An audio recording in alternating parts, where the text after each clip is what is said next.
fellas? Yo, yo, yo, what's up, Hunter? Mr. Henry, how you doing? Good guys, how are you? Good to see We you. are fantastic. How was y'all's Labor Day? Did y'all do anything?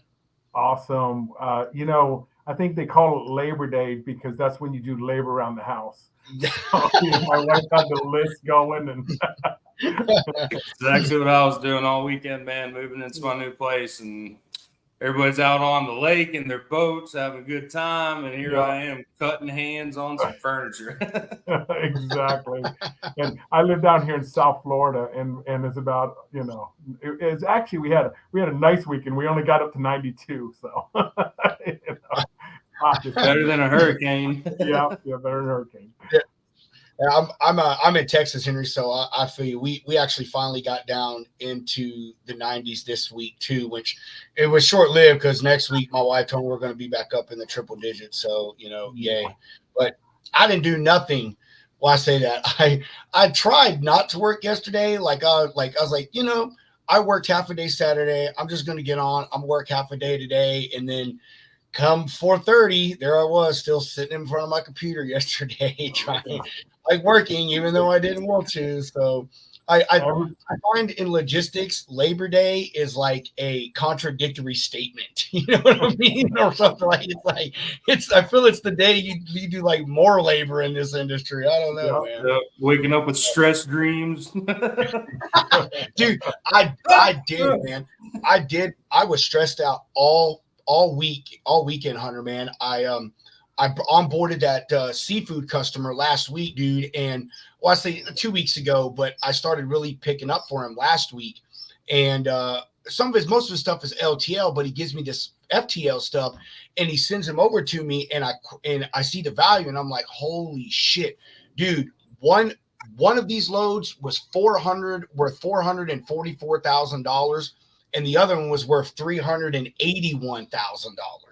Do you Oh, know how hard it is to find a carrier with that level of cargo coverage?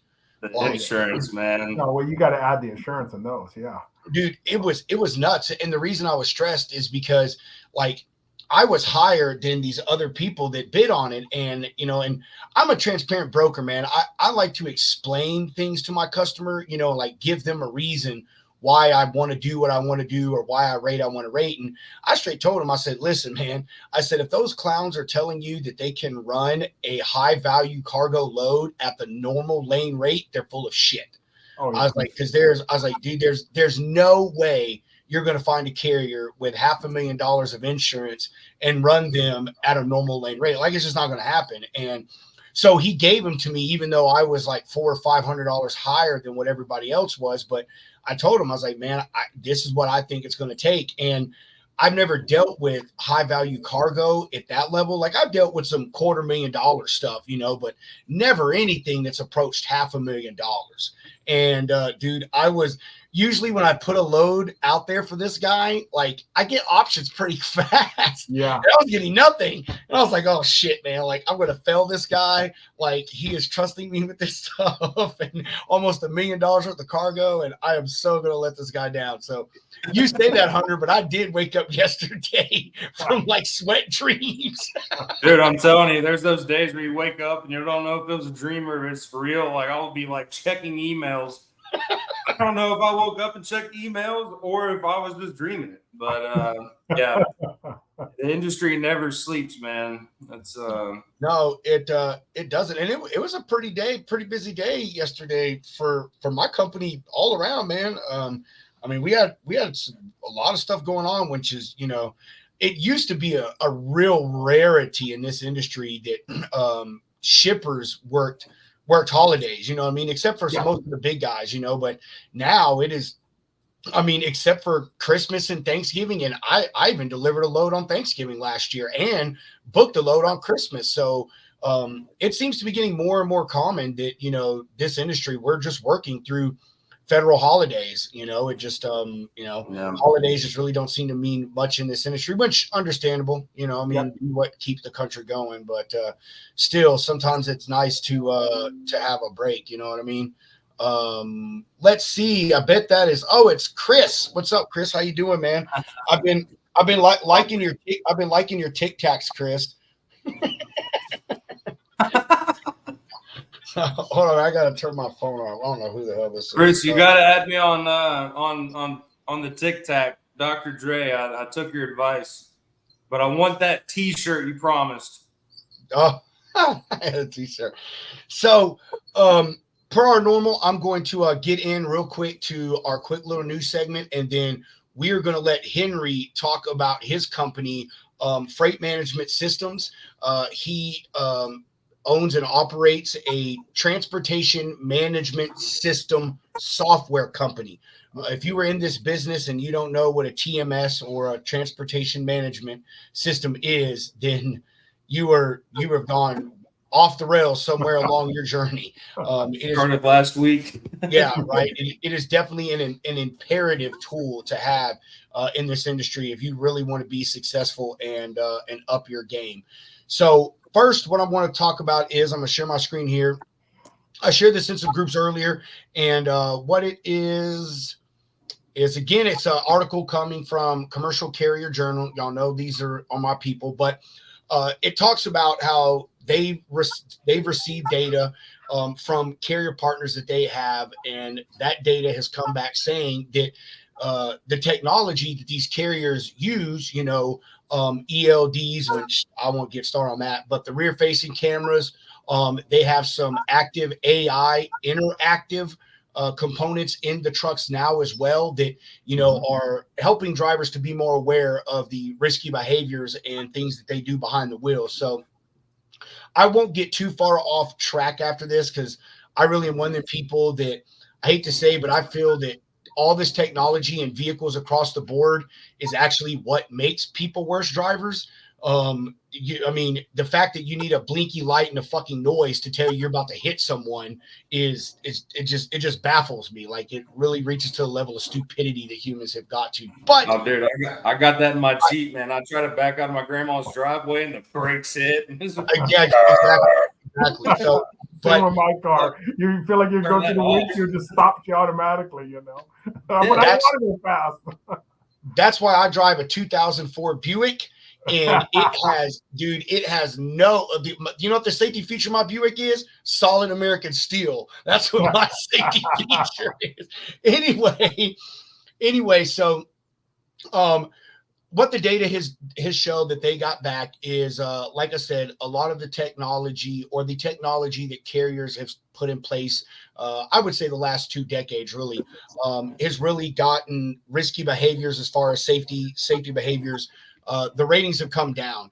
It touches on things like a significant drop in collisions per miles traveled.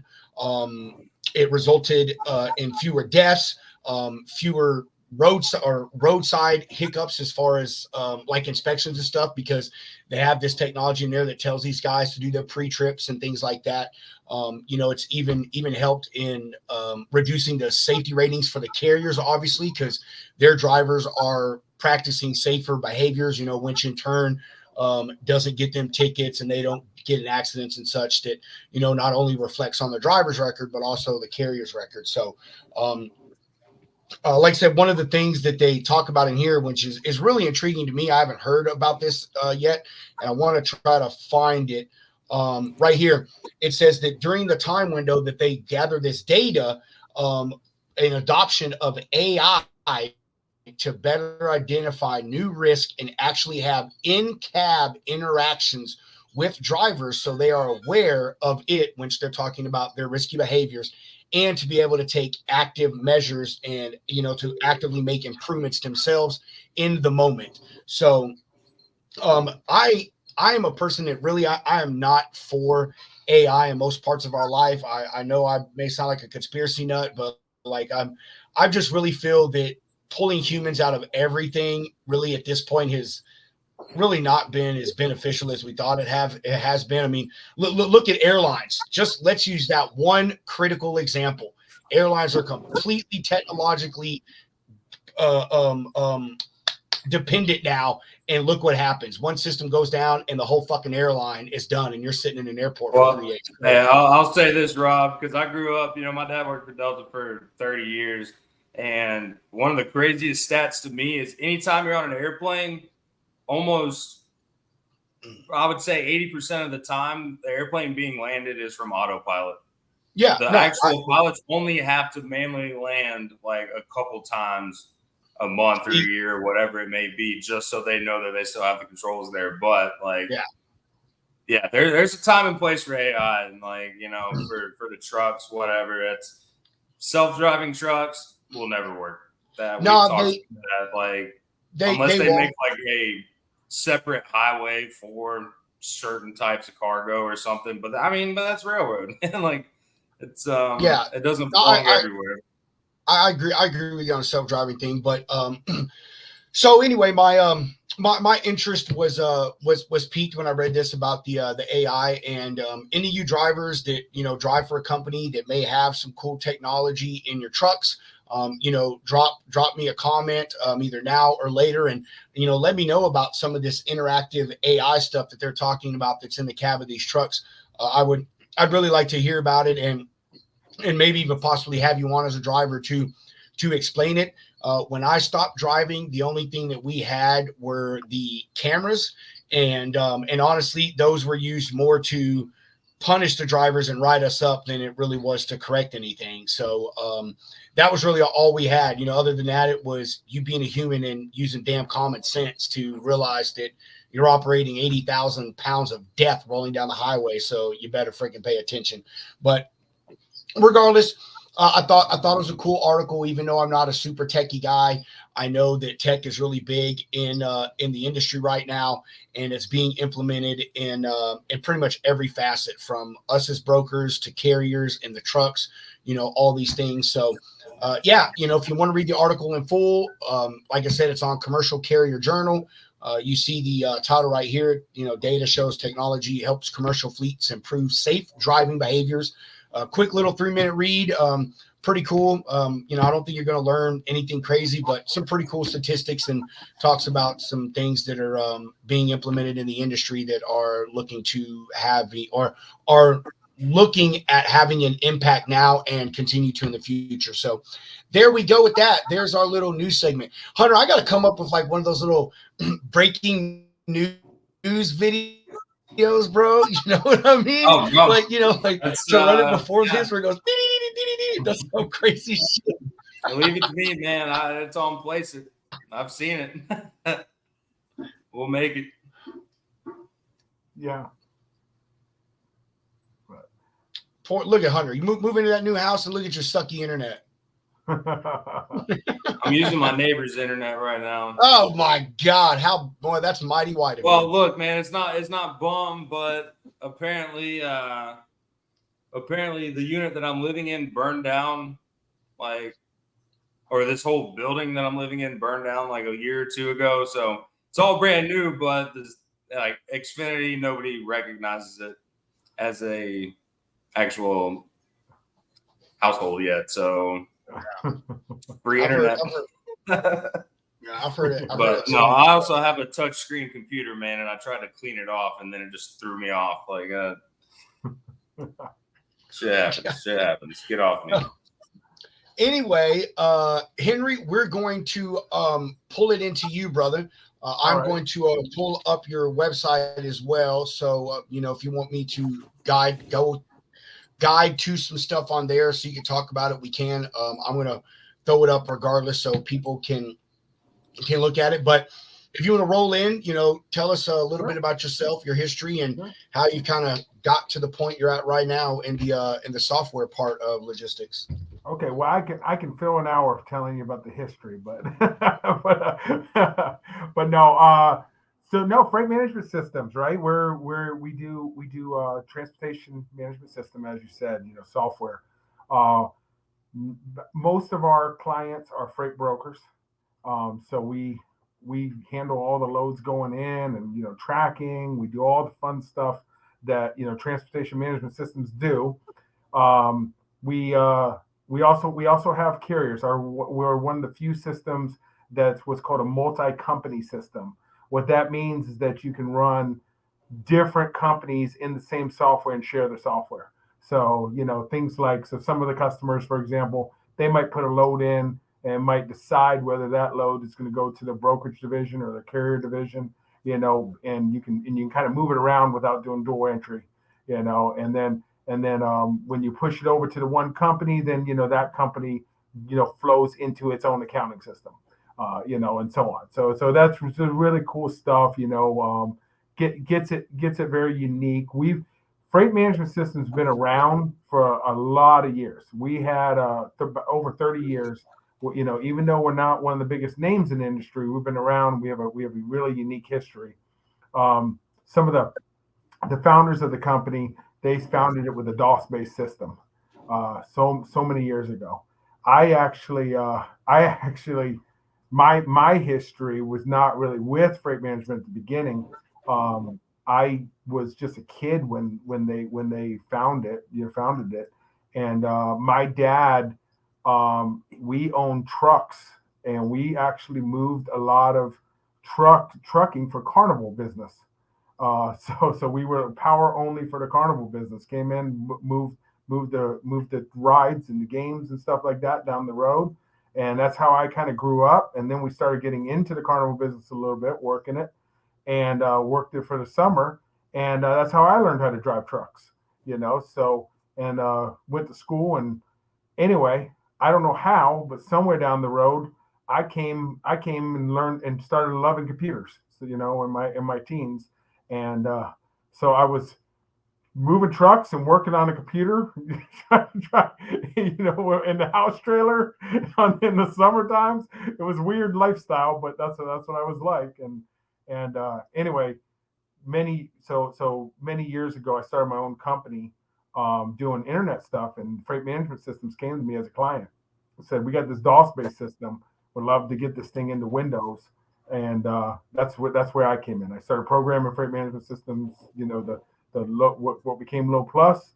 We put it into Windows so many years ago, and so many things happened. I went off from there and started another company, or actually joined another company called Bearware, and we sold that company to the Cart Solutions up, and that's what let me came back and buy freight management systems, so that was about 7.5 years ago, I think.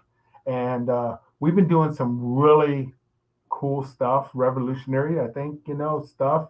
And it's gonna, we're gonna be doing a lot more marketing within the next year or two. So you're gonna see us with some of the bigger names. But it's getting really cool. It's getting really fun. So one of the only systems that have full accounting in it too. So I gotta say that's one of the most unique stories into the freight industry I've heard. But I love it. I know. From a carny to a techie. I was. That's what I said.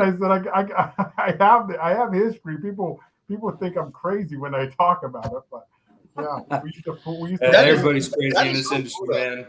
We used to pull in the truck stops with our rides and go in with the truckers and be like, what do you got? What do you pull? What is that thing?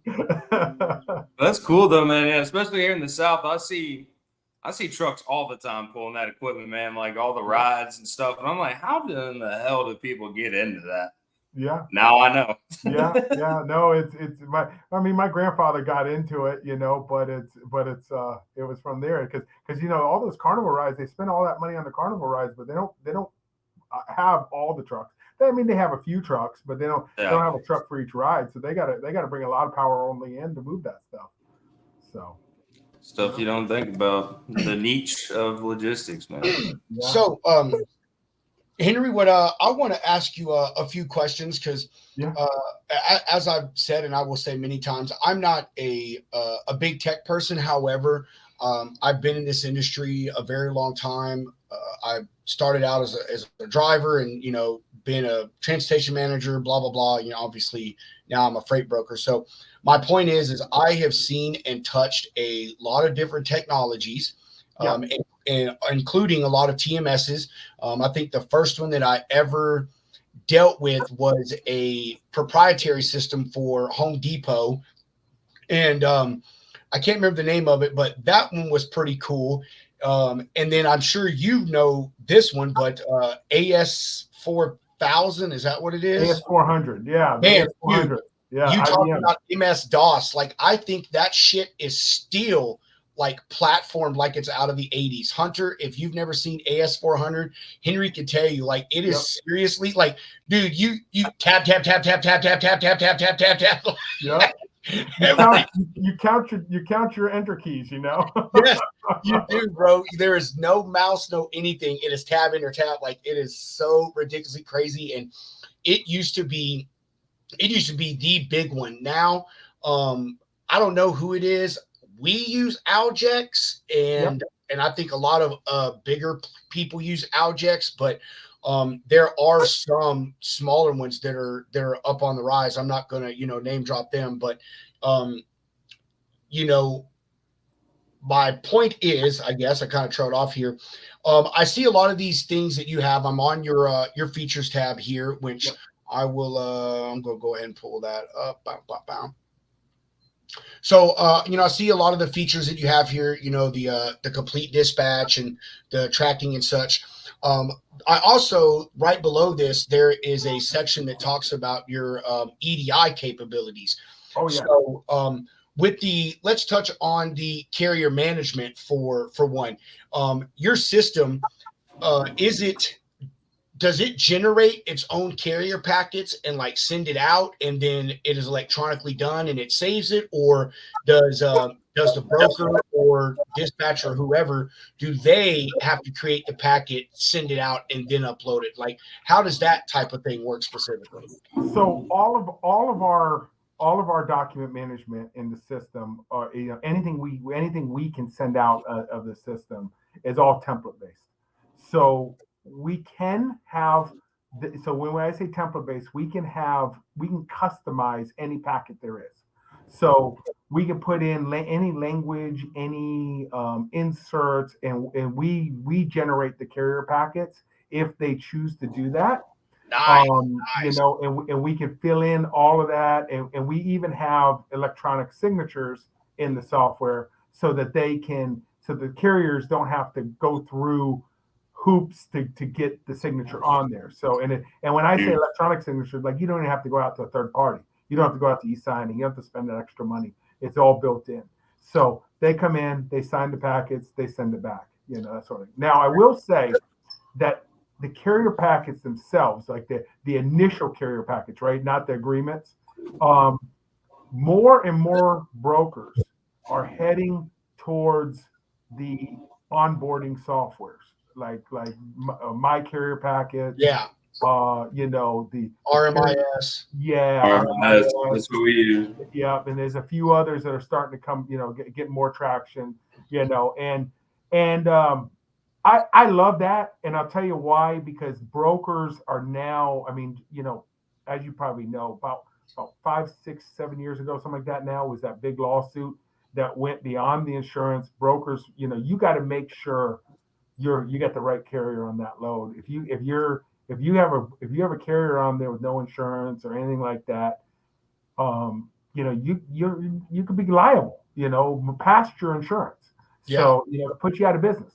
So by using a service like that, and I'm not, I don't do this kind of service, so it's not. But I see the benefit of it, rather than trying to get the insurance certificate yourself, and it's still important to have that carrier packet signed, but running it through those services, you get it signed, and they give you more protection, against the all the stuff that you can't see, the insurance, making sure that they're not double brokers, stuff like that. So that's what we're really all fighting against. So while you can do it in our system, and we love it if you can, we also take in all of those integrations, and can bring those carrier packets right in from those integrations. That's cool. I saw that in the part up there where it says partners, how it lists all the different partners that you're a part of, including some of the load boards and stuff like that. Which I think EDI stuff is pretty cool in this industry. Being able to link one system with several others, load boards. packet companies, insurance companies, accounting softwares, and being able to pull that all into one place. It's really gaining a lot, or it's gaining more and more traction every day. It's been around for a while, but it's mostly been like or I should say, customer and broker related. Like, me, I've got a couple of customers that I have to be integrated with their specific TMS system or their specific billing system. And although, like, I don't deal with it all the time, it is a headache. I wish that they would integrate with us through Aljex, or their system would allow Aljex to integrate with them. So I really do love the fact that y'all do so many integrations. And like I said, anyone looking, we have his web link down here in the bottom. You can go and look at his website. It talks about all the partners that he has. I counted them earlier, and I think it was 21. And like I said, it included companies that do tracking, companies that do packets, companies that or load boards and stuff. So I like that's really cool, man. You having that level of EDI capability. Well, and what we learned a long time ago is, in early days, right? Some of these TMSs, they're technologists, they're programmers, and we love to think that we do everything really well.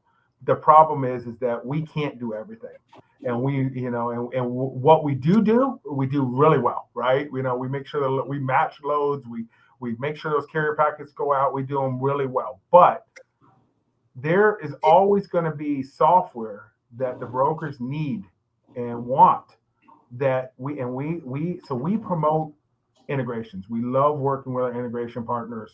We find we're easy to work with on all kinds of different ways.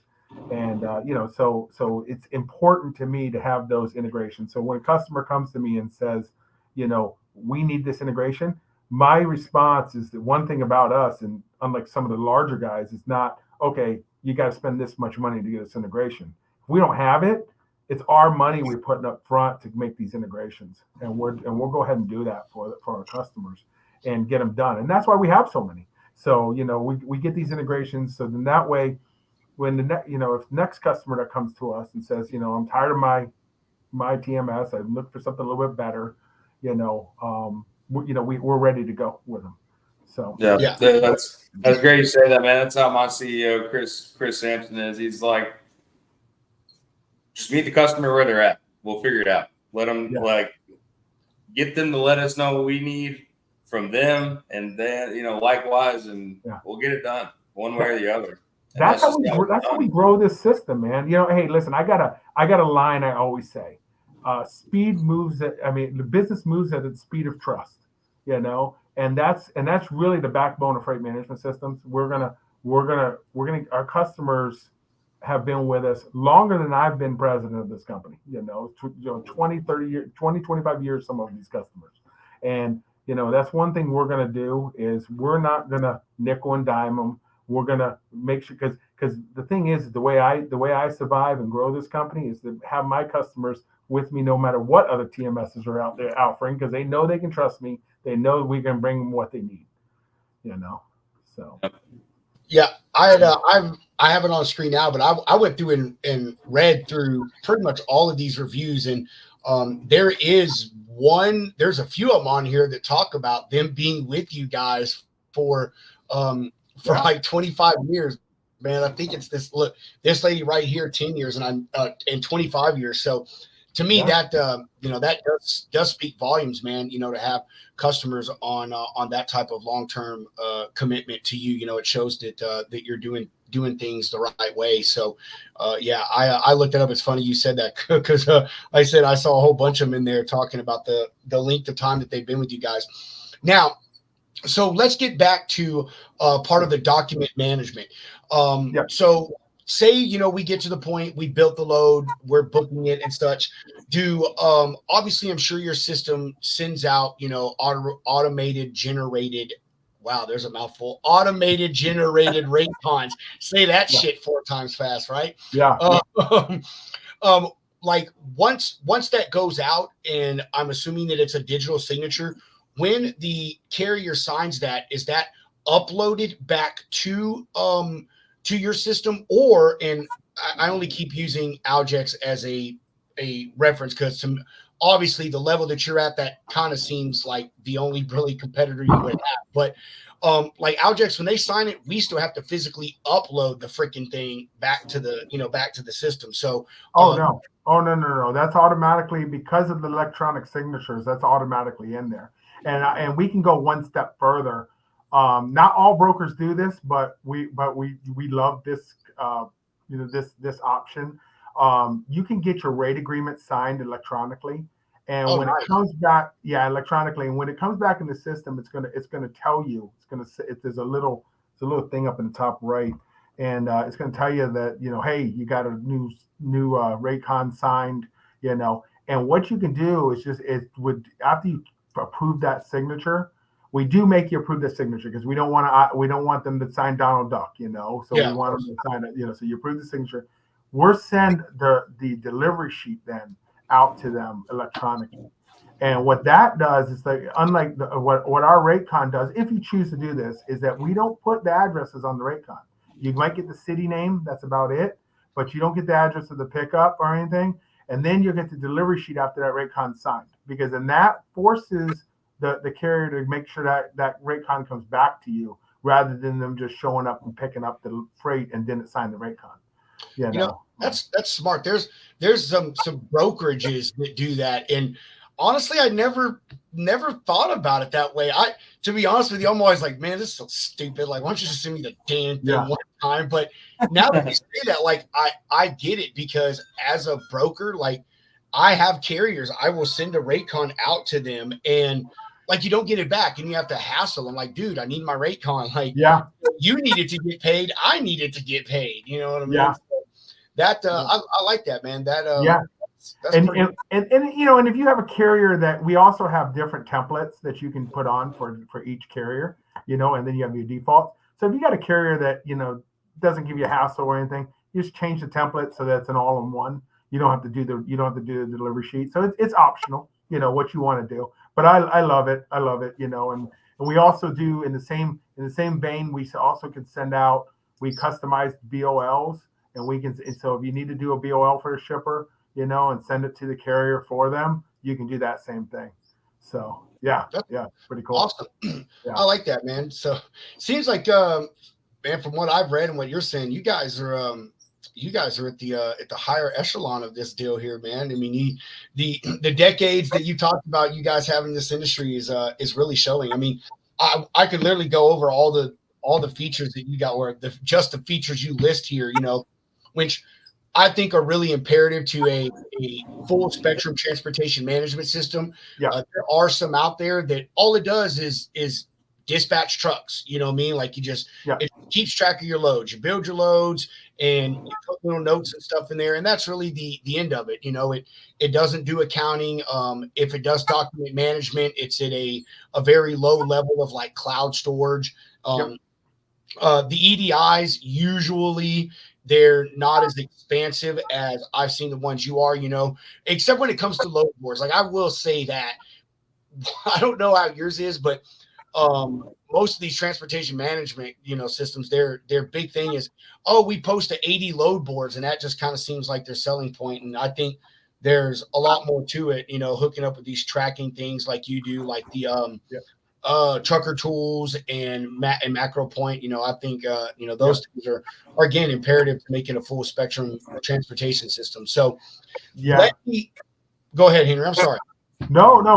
So Trucker Tools and Macro Point, right? So those, I think that's so interesting. 3 years ago, we brought out, we did integrations of both of those at the same time, and that's the tracking by the driver's cell phone or ELD, depending on which one they're connected with, right? So that's what both of those services do.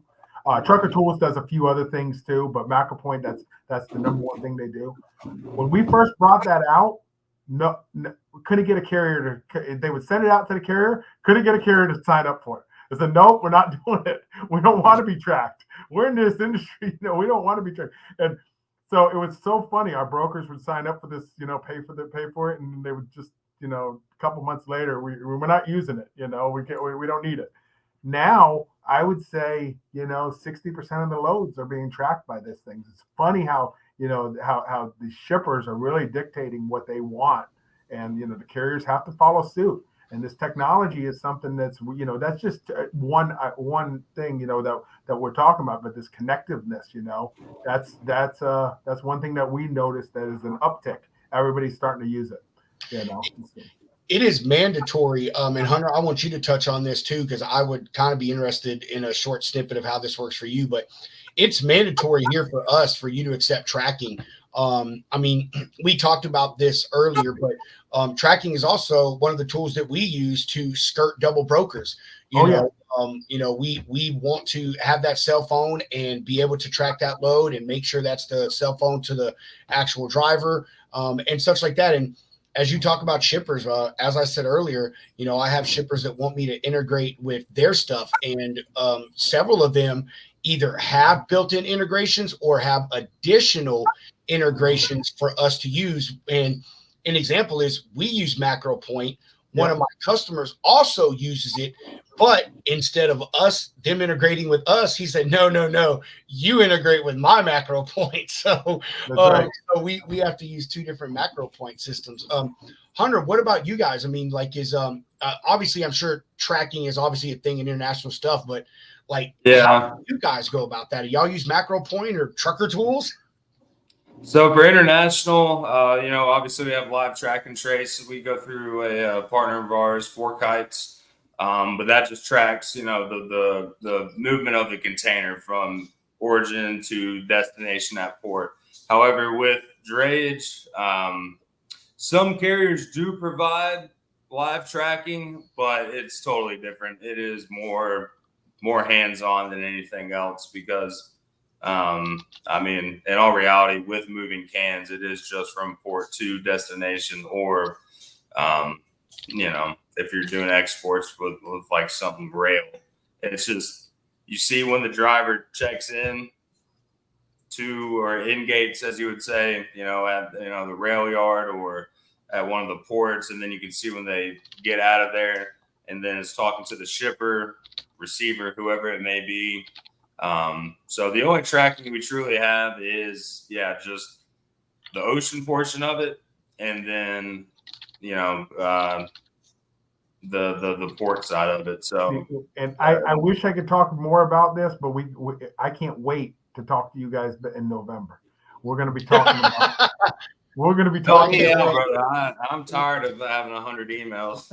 we're going to be talking about tracking both on drayage and rail, and simultaneous tracking on your drayage and on your transload. I mean, it's going to be really cool stuff. We might have you on a Zoom call there with the old big dogs.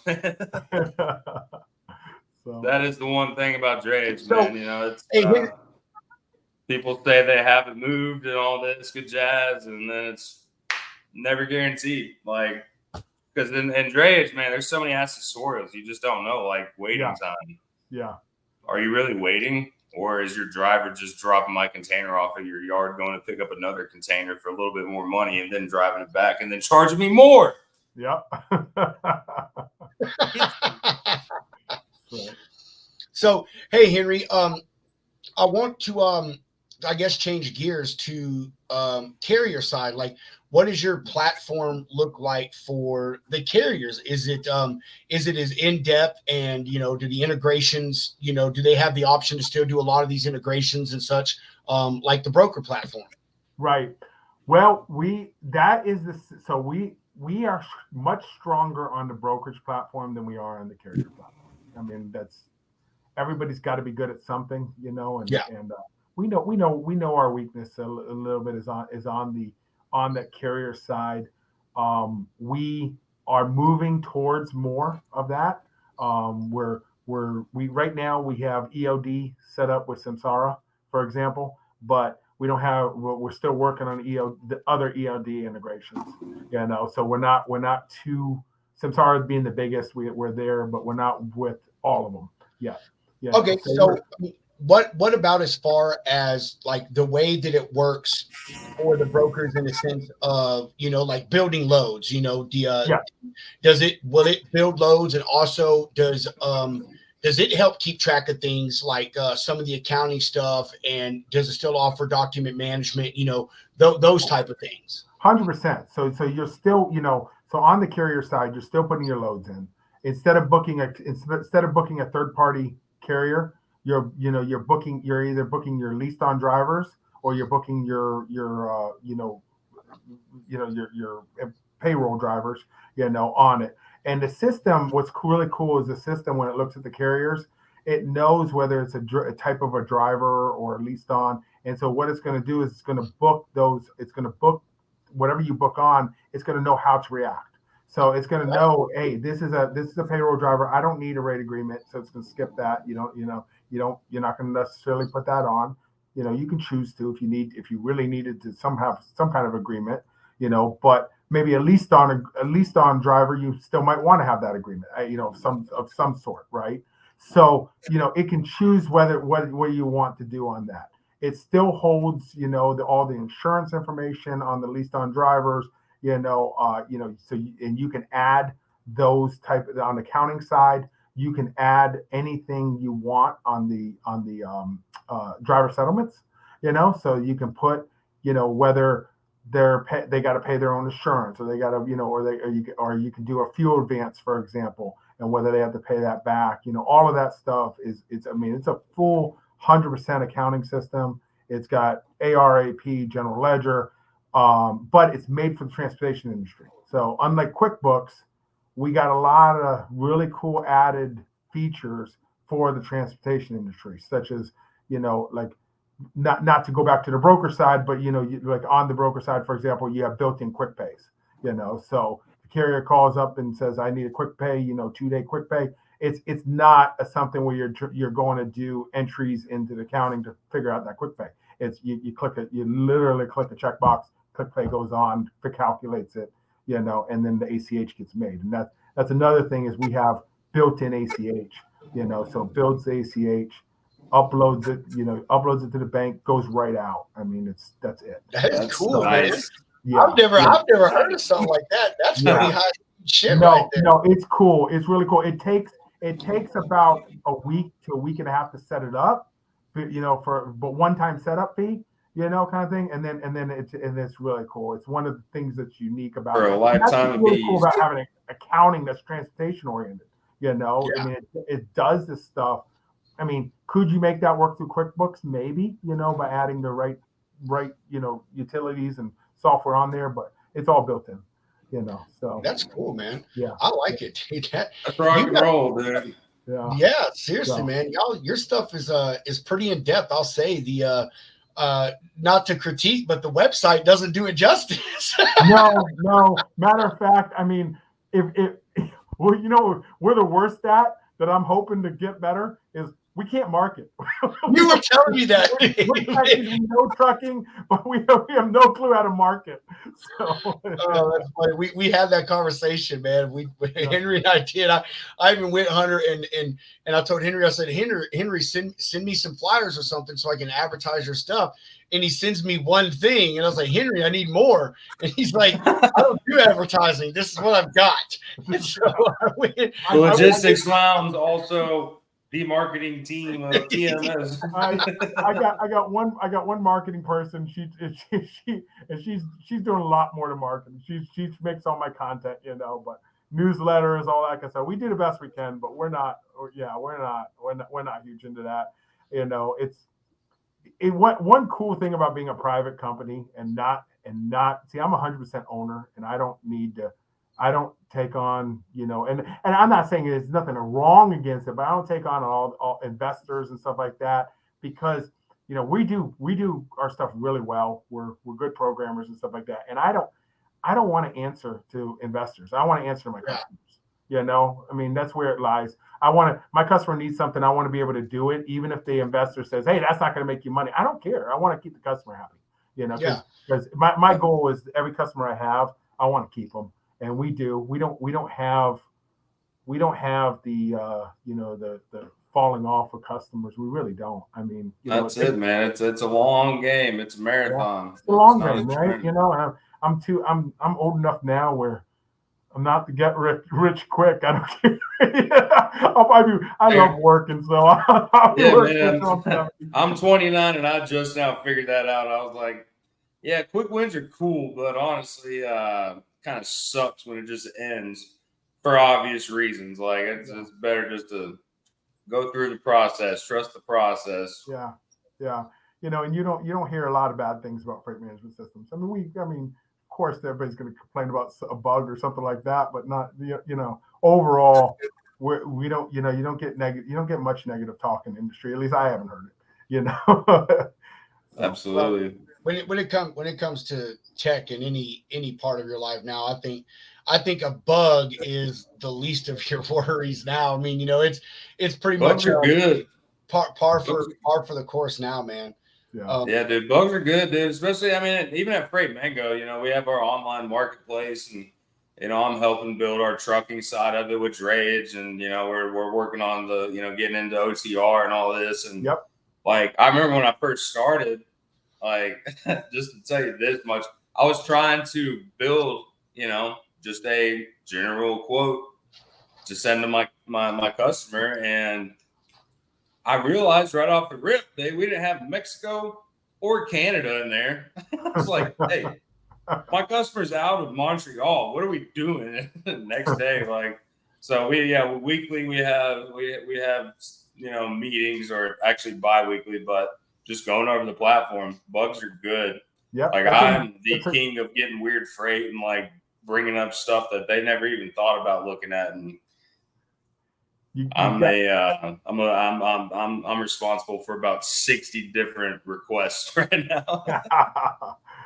No, it's good. That's what moves you forward, and you got a good platform. You got a good platform if stuff is regularly coming out, and and as long as they're responsive to those bugs, it's Well, they're just like even on your end, man. Like when customers are interested in your product and they're like, "Hey, I tried to do this and it doesn't work. Can you check into that for me?" I'm like, "Yeah, absolutely. Let's have a call right now and see what we can do. What do you want to see?"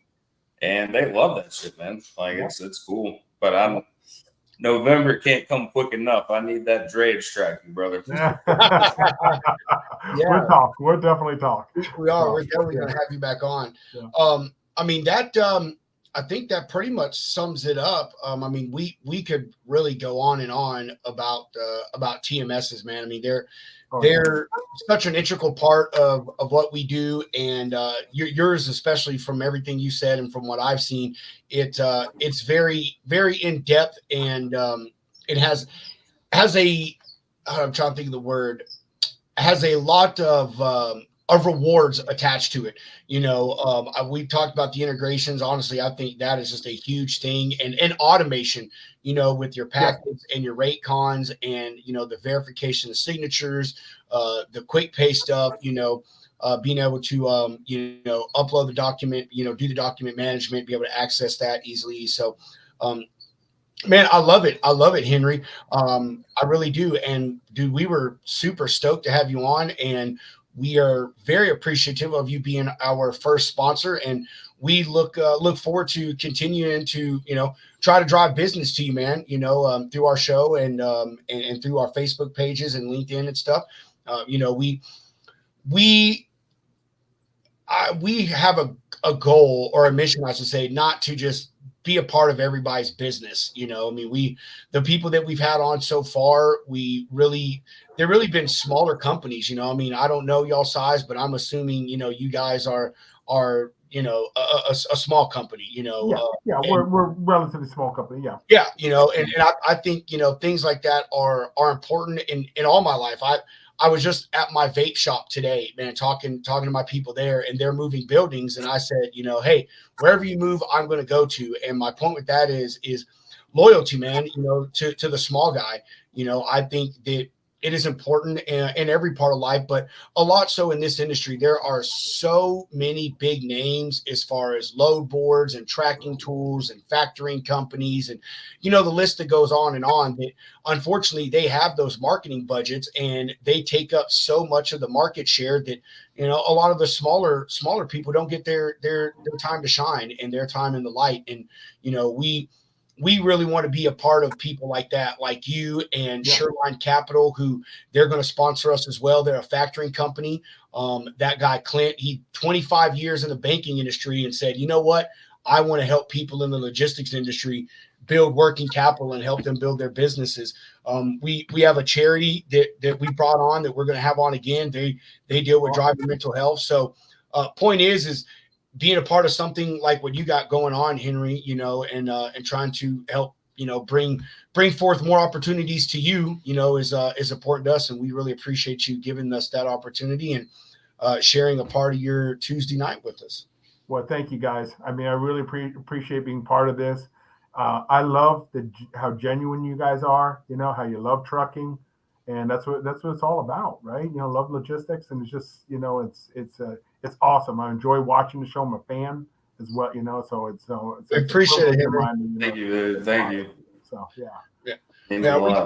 we try to be relatable as possible with our topics. We chop it up and talk shop and talk shit at the same time, but we try to have a different platform here, man.